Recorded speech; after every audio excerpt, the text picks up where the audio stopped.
Hello people, welcome to my lecture. आज के इस वीडियो में हम बात करने वाले हैं स्केप वेलोसिटी के बारे में। ओके, सो स्केप वेलोसिटी क्या होता है, आइए इसे समझते हैं। सबसे पहले, क्या आपको मालूम है अर्थ के पास ग्रेविटेशनल फोर्स होती है? यस, यही तो हम पूरे लेक्चर में पढ़ते आ रहे हैं। अभी तक मैंने टोटल इसके ऊपर 8 वीडियोस बना दिए हैं। अगर आपने वो नहीं देखे तो प्लीज़ जाके देखिए, आपको बाकी के टॉपिक्स भी समझ में आ जाएंगे ग्रेविटेशन चैप्टर के। तो ये हमारा अर्थ है, ठीक है। इस अर्थ के पास ग्रेविटेशनल फोर्स है, करेक्ट। तो अगर हम कोई भी ऑब्जेक्ट को ऐसे ऊपर की तरफ फेंकेंगे, ऊपर की तरफ भेजेंगे, तो वो ऑब्जेक्ट नीचे की तरफ अट्रैक्ट हो जाएगा because of its gravitational force. तो मैं बोलता हूँ कि एक ऑब्जेक्ट है जो कि ऊपर की तरफ जा रहा है, ऊपर की तरफ। मैंने यहाँ से एक ऑब्जेक्ट को ऐसा ऊपर फेंका, तो क्या होगा, जब मैं ऊपर फेंकूंगा तो मैंने ऑब्जेक्ट के ऊपर कुछ फोर्स लगाया, जिससे ऑब्जेक्ट के पास इनिशियली कुछ तो स्पीड होगा, ठीक है। तो अपना इनिशियली वेलोसिटी के साथ ऑब्जेक्ट ऊपर की तरफ जाएगा, ठीक है। बट कुछ समय बाद ऑब्जेक्ट क्या होगा, नीचे की तरफ आ जाएगा, करेक्ट। ऑब्जेक्ट क्या होगा, नीचे की तरफ आ जाएगा। ओके, ऐसा क्यों होता है? Because of this gravitational force. जब हम कोई ऑब्जेक्ट को ऊपर की तरफ फेंकते हैं तो अर्थ क्या करता है, उसे अपनी तरफ अट्रैक्ट कर लेता है। तो क्या होता है, इसका जो इनिशियली वेलोसिटी होगा वो धीरे धीरे कम होने लगता है। और फिर स्टार्टिंग में सपोज उसकी वेलोसिटी है 10, तो ऊपर जाएगी तो 8, 7, 6, 5, 4, 3, 2, 1, और एक पॉइंट आएगा जब उसकी वेलोसिटी क्या हो जाएगी, 0, और फिर वो वापस नीचे की तरफ आने लगेगा, ठीक है। बट क्या मैं इतनी हाइट तक किसी भी ऑब्जेक्ट को लेके जा सकता हूँ? नहीं, वो डिपेंड करता है वेलोसिटी के ऊपर। यानी कि जितनी ज़्यादा वेलोसिटी होगी उतना ही ज़्यादा ऊपर तक जाएगा। तो मैं अगर और ज़ोर से ऑब्जेक्ट के ऊपर फोर्स लगाऊँ और उसको और ज़्यादा वेलोसिटी दूँ तो ऑब्जेक्ट कुछ ज़्यादा हाइट तक जाएगा, है ना, और फिर नीचे आएगा। कैसे हुआ ये? सपोज़ मैंने यहाँ पे बहुत ज़्यादा वेलोसिटी दे दिया, मैंने यहाँ पे 10 दिया था, यहाँ पर मैं सपोज़ वेलोसिटी देता हूँ 20 का। तो क्या होगा, स्टार्टिंग में 20, फिर 18, 15, 12, 10, 9, 8, ऐसा करते करते और ज़्यादा होगा। फिर यहाँ पर आके उसकी वेलोसिटी क्या होगी, 0 होगी, और फिर वो नीचे आएगा, ठीक है। तो मैं आपको बता दूं कि ये जो अर्थ है ना, ये हर समय अट्रैक्ट नहीं कर सकता, इसका भी एक लिमिट होता है। ये एक लिमिट तक ही ऑब्जेक्ट को अट्रैक्ट कर सकता है। मैं ऐसा अज्यूम करता हूँ कि मैं आपको उसका लिमिट बना के दिखाता हूँ। मैं जो यहाँ पे बना रहा हूँ ना, ये अर्थ का लिमिट है। अज्यूम कीजिए कि ये क्या है, अर्थ का लिमिट है। अर्थ बस यहीं तक किसी भी ऑब्जेक्ट को अट्रैक्ट कर सकता है। इसका मतलब अगर कोई ऑब्जेक्ट यहाँ पर होगा तो अर्थ उसे अट्रैक्ट कर लेगा, अगर कोई ऑब्जेक्ट यहाँ पर होगा अर्थ उसे तब भी अट्रैक्ट कर लेगा। लेकिन अगर कोई एक ऑब्जेक्ट ना यहाँ पर हो, यानी इस लाइन से, इस बाउंड्री लाइन से बाहर हो, तो अर्थ उसे अट्रैक्ट नहीं कर पाएगा। इट्स लाइक मैग्नेट देखा है आपने, मैग्नेट देखो कुछ एक फील्ड तक ही अट्रैक्ट कर सकता है ऑब्जेक्ट को, है ना। वो फील्ड के बाहर अगर ऑब्जेक्ट होगा तो मैग्नेट उसे अट्रैक्ट नहीं कर सकता। उसी तरह यहाँ पर भी है, अर्थ भी आपने सुना होगा, अर्थ एक बहुत बड़ा मैग्नेट है। सेम अर्थ है, अर्थ के आसपास ग्रेविटेशनल फील्ड होता है, उस फील्ड में जो जो होगा अर्थ सिर्फ उसे अट्रैक्ट कर सकता है, उस फील्ड के बाहर जो भी होगा उसे अर्थ नहीं अट्रैक्ट कर सकता। तो हमें क्या करना है पता है, इस फील्ड को तोड़ के बाहर जाना है। इस फील्ड को तोड़ के क्या करना है, बाहर जाना है। जब हम इस फील्ड को तोड़कर बाहर जाने का ट्राई करेंगे तो हमें क्या करना होगा, हमें इसकी वेलोसिटी को बढ़ानी होगी। ध्यान से देखिए, अभी मैंने बढ़ाया तो हाइट बढ़ा ना, अगर मैं और वेलोसिटी बढ़ाऊँ तो क्या होगा। सपोज अब मैंने वेलोसिटी 50 कर दिया तो क्या होगा, 50, 40 हो गया, देखो 30, 20, 10, एंड देन लास्ट में क्या हो गया, 0 हो गया। 0 होते ही वो नीचे आ जाएगा, नीचे आ गया, ठीक है। और फिर यहाँ पे वापस नीचे आ गया। तो देखिए जैसे जैसे हम वेलोसिटी बढ़ा रहे हैं, धीरे धीरे उसकी हाइट भी बढ़ रही है, धीरे धीरे हाइट भी बढ़ रही है। हमको यहाँ तक पहुँचना है, हमको इधर तक पहुँचना है। इसके अर्थ ग्रेविटेशन इन्फ्लुएंस को, अर्थ ग्रेविटेशनल फील्ड को तोड़ के हमें बाहर निकलना है, ठीक है। तो मैंने अब क्या क्या बताया, बहुत ज़्यादा इसको वेलोसिटी दे दिया। तो क्या होगा, देखो मैंने इसको वेलोसिटी दे दिया सपोज 100 का, तो 100 का वेलोसिटी दिया 90, 80, 40, 20, 10, अभी भी वेलोसिटी है इसके पास, ठीक है। और फिर क्या हुआ, एक पॉइंट है जब ये बाहर चला गया, बाहर जाने के बाद यहाँ पर आके इसकी वेलोसिटी क्या हुई, 0 हुई। यहाँ पर आकर वेलोसिटी 0 तो हो गई, बट अब इसको अर्थ अट्रैक्ट नहीं करेगा क्योंकि ये क्या हो गया, ग्रेविटेशन फील्ड से बाहर चला गया है। तो ये ऑब्जेक्ट यहाँ पर जाकर रुक जाएगा, ठीक है। तो इसने क्या कर दिया, इसने अर्थ ग्रेविटेशन इन्फ्लुएंस को क्या कर दिया, ब्रेक करके बाहर आ गया, ठीक है। बट मुझे जस्ट ब्रेक भी नहीं करना, मुझे बस मतलब इसको ब्रेक करके बाहर नहीं जाना, मुझे बस बराबर इस पॉइंट पे आना है, ठीक है। इस पॉइंट को ना हम इन्फिनिटी कहते हैं। क्या कहते हैं, इन्फिनिटी। तो इन्फिनिटी पर जाने के लिए जो मिनिमम वेलोसिटी लगने वाली है, चलिए उसको देखते हैं, ठीक है। तो मैं कुछ एक मिनिमम वेलोसिटी के साथ में, जहाँ से मुझे यहाँ तक जाना है, ठीक है, मैं इसको लॉन्च किया। अभी एकदम वेलोसिटी के साथ जा रहा है। वेलोसिटी कम हो रही है, लेकिन इसके पास कुछ तो वेलोसिटी, बहुत ज़्यादा वेलोसिटी है, तो बहुत ज़्यादा वेलोसिटी कम हो रहा है, होते होते एक पॉइंट है, यहाँ पर आके उसकी वेलोसिटी ज़ीरो हो गई। यहाँ पर आके वेलोसिटी ज़ीरो हो गई, बट ये क्या है, अर्थ ग्रेविटेशन इन्फ्लुएंस को स्केप कर चुका है, बाहर निकल चुका है, ठीक है। तो यहाँ से अब वो नीचे नहीं आने वाला, ठीक है, क्योंकि इसके ऊपर ग्रेविटेशन फोर्स एक्ट ही नहीं कर रहा, ठीक है। तो यहाँ तक पहुँचने के लिए, ये इन्फिनिटी तक पहुँचने के लिए जो कम से कम वेलोसिटी रिक्वायर्ड होती है किसी भी ऑब्जेक्ट को, उसी को हम क्या कहते हैं, स्केप वेलोसिटी। चलिए इसे थोड़ा डिफाइन करने की कोशिश करते हैं। मैं डिफाइन नहीं करूँगा, हम लोग जो जो अब तक समझे बस उसी चीज़ से हम लोग क्या करेंगे, थोड़ा सा इंग्लिश में लिखने का ट्राई करेंगे, ठीक है। चलिए डिफाइन करते हैं इसको। मिनिमम वेलोसिटी था, कम से कम वेलोसिटी है, तो इसको हम लोग क्या बोल सकते हैं, the minimum velocity, the minimum velocity. अच्छा, ये मिनिमम वेलोसिटी किसको चाहिए सर, ऑब्जेक्ट को चाहिए, ओके। तो मैं बोल रहा हूँ द मिनिमम वेलोसिटी ऑब्जेक्ट को चाहिए ना, मतलब रिक्वायर्ड ऑब्जेक्ट को, तो रिक्वायर्ड किसको, ऑब्जेक्ट को, तो कैसे बोलेंगे इसको, बाय ऑब्जेक्ट, ठीक है। The minimum velocity required by object, क्या करने के लिए सर, ये जो ग्रेविटेशन फील्ड था ना, इसको तोड़कर बाहर निकलने के लिए, ठीक है। अच्छा, बाहर निकलने को इंग्लिश में क्या बोलते हैं, बाहर निकलने को इंग्लिश में सर स्केप बोलते हैं, ठीक है। तो मैं यहाँ पे लिखता हूँ टू स्केप, क्या करना है हमको, बाहर निकलना है। टू स्केप, किसको स्केप करना है, अर्थ ग्रेविटेशनल फील्ड को, टू स्केप ग्रेविटेशनल फील्ड, आप इधर लिख सकते हो अर्थ ग्रेविटेशनल फील्ड, ठीक है, ओके। तो मैंने क्या लिख दिया, the minimum velocity required by object to escape earth gravitational field is called escape velocity. See कितना इजी था समझने के लिए, हमने डेफिनेशन भी बना दिया यहाँ पे, बस समझा और डेफिनेशन बना दिया, ठीक है। क्या था सर, ये अर्थ ग्रेविटेशन फील्ड है, इससे बाहर निकलने के लिए हम क्या करेंगे, इसकी वेलोसिटी बढ़ाएंगे। तो वेलोसिटी बढ़ा के जो कम से कम वेलोसिटी बढ़ाएंगे, जिस पर ये अर्थ ग्रेविटेशन फील्ड को जस्ट क्रॉस कर देगा या उस तक पहुंच जाएगा, उसको हम क्या बोलेंगे, स्केप वेलोसिटी। तो आई होप आपको स्केप वेलोसिटी क्या है ये समझ में आ गया रहेगा। तो आइए हम जरा इसका डेरिवेशन देखते हैं, ठीक है। तो डेरिवेशन समझने के लिए आपको सबसे पहले दो चीज़ मालूम होना चाहिए। सबसे पहला चीज़ आपको मालूम होना चाहिए law of conservation of energy, और दूसरा चीज़ आपको पता होना चाहिए कि टोटल एनर्जी क्या होती है, ठीक है। टोटल एनर्जी हमेशा याद रखना, total energy is the sum of kinetic energy and potential energy, यानी कि kinetic energy and potential energy के सम को हम क्या कहते हैं, टोटल एनर्जी कहते हैं। इतना क्लियर रहेगा आपको, पक्का। अच्छा, काइनेटिक एनर्जी का फॉर्मूला अगर आपको नहीं मालूम तो मैं बता दूं, काइनेटिक एनर्जी का फॉर्मूला है हाफ mv², ठीक है। और पोटेंशियल एनर्जी का फॉर्मूला क्या है, अब यहाँ पे देखो, हम ग्रेविटेशन की बात करें तो यहाँ पे जो पोटेंशियल एनर्जी होगा ये भी ये ग्रेविटेशनल पोटेंशियल एनर्जी रहेगा, ठीक है। इसके बारे में मैंने लास्ट वीडियो में बात किया है, इसका डेरिवेशन हमने वहाँ पे देखा है, इसका फॉर्मूला देखा है, ठीक है। अगर आपने वो वीडियो नहीं देखा तो आप उस वीडियो को भी देख सकते हैं, ठीक है, ऊपर आई बटन पे क्लिक करके। अच्छा, ग्रेविटेशनल पोटेंशियल एनर्जी का फॉर्मूला होता है -Gmm/r, ठीक है। चलो देखते हैं, ये तो हमको समझ में आ गया। दूसरा चीज़ जो हमें समझना था वो था law of conservation of energy, जो बोलता है कि energy neither be created nor be destroy, it can convert from one form to another form, hence total energy is constant. तो ये कहता है कि टोटल एनर्जी हमेशा कांस्टेंट होता है, क्योंकि एनर्जी को ना ही आप क्रिएट कर सकते हो ना ही डिस्ट्रॉय कर सकते हो, तो टोटल एनर्जी हमेशा सेम ही रहने वाला है, ठीक है, ओके।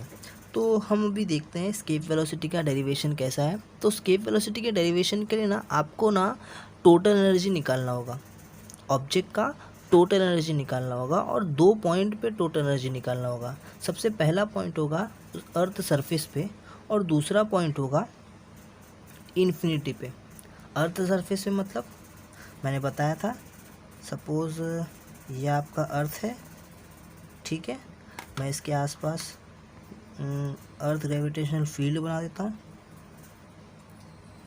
ये मैंने आसपास अर्थ ग्रेविटेशनल फील्ड बना दिया।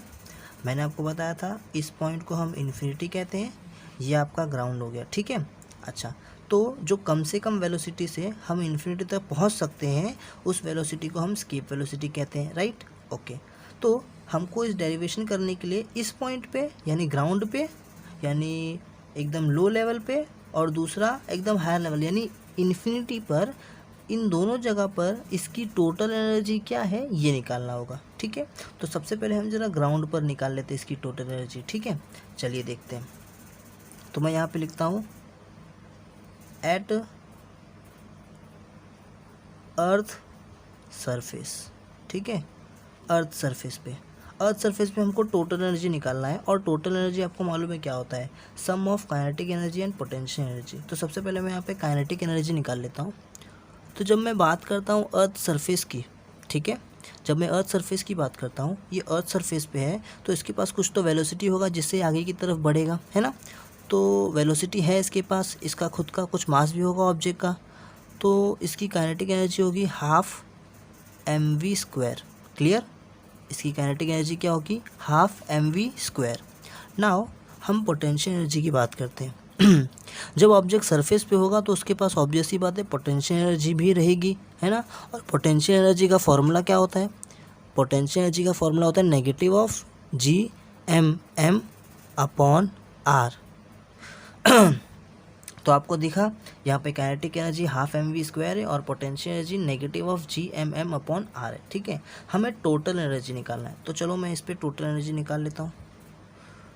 Total energy is equals to kinetic energy plus potential energy. Kinetic energy is half mv² plus potential energy is negative of, अच्छा दो साइन एक साथ आया तो हम ब्रैकेट डाल के इसे सेपरेट कर लेते हैं, Gmm अपॉन आर। क्लियर, अच्छा प्लस माइनस क्या होता है सर, प्लस माइनस तो माइनस होता है, तो मैं यहाँ पे क्या करता हूँ माइनस लिख देता हूँ, माइनस Gmm अपॉन आर, ठीक है। तो ये मैंने क्या निकाल दिया, ये मैंने निकाल दिया total energy at earth surface, इसे मैं दे देता हूँ नंबर 1। अब मैं यहाँ पे निकालता हूँ इन्फिनिटी पे, तो इधर लिखता हूँ एट इन्फिनिटी, एट इन्फिनिटी। अब इन्फिनिटी में मैं निकालने जा रहा हूँ तो काइनेटिक एनर्जी पर ही निकालता हूँ। इन्फिनिटी पे हो क्या रहा है पहले आप वो समझो। जब ऑब्जेक्ट यहाँ से इन्फिनिटी तक पहुँचता है ना तो वहाँ पर जाके इसकी वेलोसिटी ज़ीरो हो जाती है, करेक्ट, क्योंकि इसकी हम मिनिमम वेलोसिटी की बात करें, स्केप वेलोसिटी की बात करें, स्केप वेलोसिटी क्या होता है, हमें जस्ट इन्फिनिटी पर पहुंचना है। तो इन्फिनिटी तक पहुंचने के लिए, जहां से अर्थ हमें वापस खींच नहीं सकता, उस पॉइंट पर पहुंचने के लिए हमें जो कम से कम वेलोसिटी रिक्वायर्ड था उसी को हम स्केप वेलोसिटी बोलते हैं, ठीक है। तो क्या होता है, यहाँ पर आके ऑब्जेक्ट ना अपना वेलोसिटी पूरा ख़त्म कर देता है, ठीक है। अब यहाँ पर आके ख़त्म हो गया वेलोसिटी, पर वो नीचे नहीं जाता क्योंकि वो ग्रेविटेशनल फील्ड को स्केप कर चुका है, ठीक है। तो वो नीचे भी नहीं आता, अब वो आगे भी नहीं जा सकता क्योंकि उसके पास वेलोसिटी नहीं है, तो वो यहीं पर रुक जाता है, ठीक है। तो इस पॉइंट पर आकर वो रुक जाता है हमेशा, ये याद रखिएगा, ठीक है। तो इन्फिनिटी पर हम काइनेटिक एनर्जी निकाल रहे हैं, तो ऑब्जेक्ट यहाँ पर आकर तो रुक जा रहा है, तो उसके पास कुछ वेलोसिटी होगा, क्या उसके पास कुछ वेलोसिटी होगा,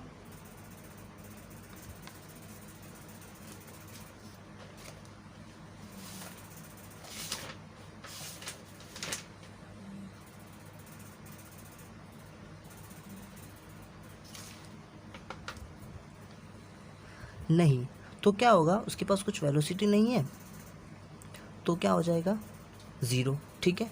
क्योंकि यहाँ पे उसकी वेलोसिटी नहीं है ना, तो वेलोसिटी नहीं है तो हाफ mv² में v की वैल्यू क्या होगी, ज़ीरो, तो पूरा इक्वेशन क्या हो जाएगा, ज़ीरो हो जाएगा, ठीक है। अब ध्यान दीजिए, पोटेंशियल एनर्जी की बात करते हैं। जब इस पॉइंट पे आप जब आओगे ना तो यहाँ पर उसकी पोटेंशियल एनर्जी भी क्या हो जाती है, ज़ीरो हो जाती है। क्यों सर पोटेंशियल एनर्जी ज़ीरो होती है, हमने लास्ट वीडियो में देखा है, जब वो यहाँ तक पहुँच जाता है तो देखिए पोटेंशियल एनर्जी है ना, ग्रेविटेशनल पोटेंशियल एनर्जी का फॉर्मूला क्या है, negative of Gmm upon R, है ना। अब हाइट उसका क्या है, ये इन्फिनिटी है, इन्फिनिटी पर जब कोई पहुंच जाता है तो उसका रेडियस क्या हो गया, इन्फिनिटी हो गया। जब डिनोमिनेटर में इन्फिनिटी होता है तो आंसर क्या आता है, ज़ीरो होता है, ठीक है। तो यहाँ पे पोटेंशियल एनर्जी भी इसकी क्या हो जाएगी, ज़ीरो। तो अगर हम टोटल एनर्जी निकालेंगे तो टोटल एनर्जी भी क्या आ जाएगा, ज़ीरो, ठीक है। तो इसे मैं कहता हूँ टोटल एनर्जी 1, इसे कहता हूँ टोटल एनर्जी 2, ठीक है। ओके, अब मैं क्या कर रहा हूँ, मैं यूज़ कर रहा हूँ यहाँ पे law of conservation of energy. Law of conservation of energy क्या कहती है, ठीक है, यहाँ लिखता हूँ मैं, since according to law of conservation of energy.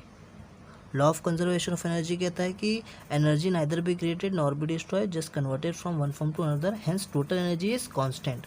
तो इधर की टोटल एनर्जी और इधर की टोटल एनर्जी दोनों कांस्टेंट होगा। कांस्टेंट दोनों कांस्टेंट है मतलब दोनों के दोनों सेम है ना। तो दोनों के दोनों सेम है तो मैं ये बोल सकता हूँ कि यहाँ की total energy is equals to यहाँ की टोटल एनर्जी। अच्छा, यहाँ की टोटल एनर्जी क्या थी? Half mv² minus GMM upon R. तो यहाँ पे लिख देता हूँ मैं half mv² negative GMM upon R is equals to यहाँ की टोटल एनर्जी क्या है? 0 हो गई है। ठीक है, तो ये माइनस है, वहाँ पर जाके क्या हो जाएगा? प्लस। तो half mv² is equals to ये नेगेटिव का पॉजिटिव हो गया GM/R। तो एक m से एक m तो कैंसिल हो जाएगा। तो यहाँ पे क्या बचा? v² अपॉन में ये 2 is equals to GM upon R। ये 2 यहाँ डिवाइड हो रहा है, यहाँ पर आकर मल्टीप्लाई हो जाएगा। मैं यहाँ पे बना देता हूँ। तो ये v² इज इक्वल्स टू 2 वहाँ पे चला गया, 2 GM अपॉन R। तो यहाँ पे क्या आ गया? v आ चुका है। अब ये देखिए स्क्वायर है तो मैं यहाँ पे लिख देता हूँ taking square root on both side. ये स्क्वायर हटाने के लिए taking square root on both side. ठीक है, तो क्या होगा? ये v ऐसा हो जाएगा और ये ब्रैकेट में चला जाएगा। तो ब्रैकेट में 2 GM/R। ये फॉर्मूला आ गया किसका? एस्केप वेलोसिटी का। किसका? एस्केप वेलोसिटी का। बट आइए इसे थोड़ा और इजी करते हैं। ठीक है, तो आपको मालूम है g की value, g is equals to GM upon R² होता है। क्या हम उसे ऐसा बना सकते हैं? नहीं सर, R² था, यहाँ पे तो सिर्फ R है। कोई बात नहीं ना, आप R से मल्टीप्लाई भी कर दो, डिवाइड भी कर दो, तब तो ये R² हो जाएगा। हाँ, तो ये कैसा हो जाएगा? v² नहीं, v is equals to under root 2 GM, हम R से मल्टीप्लाई भी करते हैं और R से डिवाइड भी करते हैं, अपॉन में ये वाला R। ठीक है, ये पूरा GM/R ये लिख दिया, R से मल्टीप्लाई भी किया, डिवाइड भी किया। तो R इंटू R क्या हो जाएगा? R into R 2GMR upon में R²। ठीक है, अब ये क्या बन जाएगा सर? g के इक्वल हो जाएगा। ठीक है, तो यहाँ पे हम लिख सकते हैं v is equals to under root 2GR। v is equals to under root 2GR। तो ये था आपका फॉर्मूला एस्केप वेलोसिटी के लिए। अगर आप इस फॉर्मूले में देखिए तो सबके सब कांस्टेंट वैल्यू है। 2 कांस्टेंट नंबर है, g की वैल्यू कांस्टेंट है ना 9.8। r रेडियस वो भी कांस्टेंट है ना 6.4 इंटू 10⁶ मीटर। ठीक है, तो आपको सब वैल्यू मालूम है, कांस्टेंट है। तो आप क्या कर सकते हैं? आप इसको सॉल्व कर सकते हैं। जब आप इसको सॉल्व करेंगे ना तो इसकी वैल्यू अप्रॉक्सीमेटली आएगी 11.2 किलोमीटर पर सेकेंड। वेट, मैंने ऐसा नहीं बोला 11.2 किलोमीटर पर आवर, मैंने बोला 11.2 किलोमीटर पर सेकेंड। इसका मतलब समझ रहे हो आप? एक सेकेंड में 11.2 किलोमीटर तक अगर डिस्टेंस ट्रेवल किया तो ये कहाँ पहुँचेगा? इन्फिनिटी तक पहुँचेगा। कहाँ तक पहुँचेगा? इन्फिनिटी। तो आप समझ सकते कितना ज़्यादा वेलोसिटी रिक्वायर्ड है अर्थ ग्रेविटेशन फील्ड को तोड़कर बाहर निकलना। सो इसीलिए कहते हैं एस्केप वेलोसिटी बहुत कम नहीं है, ये बहुत ज़्यादा बड़ी वैल्यू। ठीक है, जब आप देखते हैं बड़े बड़े रॉकेट, उन्हें हम स्पेस में भेजते हैं तो स्टार्टिंग में उनको जो वेलोसिटी देना पड़ता है वो वेलोसिटी भी एस्केप वेलोसिटी होती है। उन्हें जो भी हाइट पे जाना है उस हाइट तक जाने के लिए वो लोग इसी फॉर्मूले से क्या करते हैं? निकाल लेते हैं उनकी वेलोसिटी कितनी होगी। ठीक है, आप देख रहे हो आप यहाँ पे सब किस पे डिपेंड करता है? आर पे डिपेंड करता है, रेडियस पे डिपेंड करता है, हाइट पे डिपेंड करता है। तो आपको जो भी हाइट पे जाना है उसके अकॉर्डिंग आप क्या कर सकते हैं? वेलोसिटी निकाल सकते हैं। तो आई होप आपको ये वीडियो समझ में आया होगा। अगर समझ में आया है तो प्लीज़ सब्सक्राइब कर दीजिए चैनल को, लाइक कीजिए इस वीडियो को और कमेंट करना मत भूलिएगा। Thank you.